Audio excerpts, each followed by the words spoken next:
All right, class, this is our last board. We're talking, once again, ideologies and revolutions of 1815 to 50. Our essential question: how did the arts and socialism play a role in Europe during this time? Art during this time, we had Caspar Friedrich, born 1774 to 1840, Wanderers Above the Mist. At this time, the artwork, Romantic movement, a mystical view of nature. Eugene Delacroix, the French Romantic painter. Jim Turner, we saw some of his work actually in our last test. Steam engines, power, and wheels or something. I can't remember what it was. But nevertheless, those were all dealing with nature, and they were all dealing with how nature is now reacting to the Industrial Revolution and other things pertaining to that. All right, music during this time.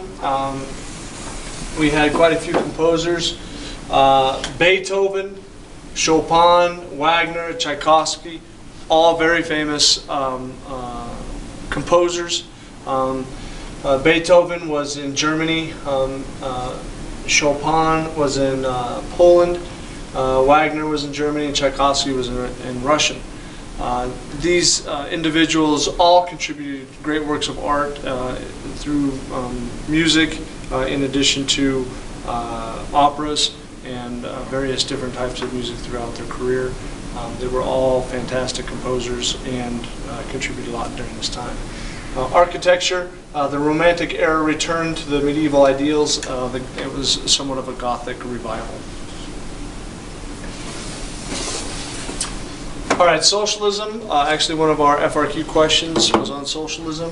Causes: the desire to reorganize society, increasing misery of the working class. It wasn't until the 1800s did social justice even gain support.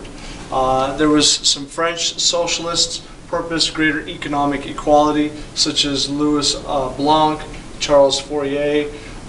Both of these individuals tried to increase socialism in the country of France.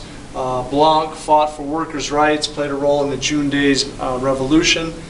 Fourier sought socialist communities, several actually set up in the United States during this time. Oh, that board almost fell over. Okay. Also during this time, you would see Christian socialism believed the evils of industrialization could be ended through Christianity. That's when you started to have orphanages open for kids. You'd have poorhouses that serviced people that didn't have a lot of money. And these Christian ideals really helped people that were in very desperate situations. Now, one, scientific socialism, and we've read some of Karl Marx and Friedrich Engels' work in the Communist Manifesto. It was the Bible for socialism, written in 1848. It was pertaining to class struggle, the working class uniting, violent uprisings. One famous quote would be, "From each according to his abilities, each according to his needs." So this Communist Manifesto set the stage for socialism to start to progress through all of Europe, and eventually in 1917, that is when the Bolshevik Revolution took place in Russia, and the communists used this. Lenin used this in specifically to create the revolution in Russia, and then the entire country became communist.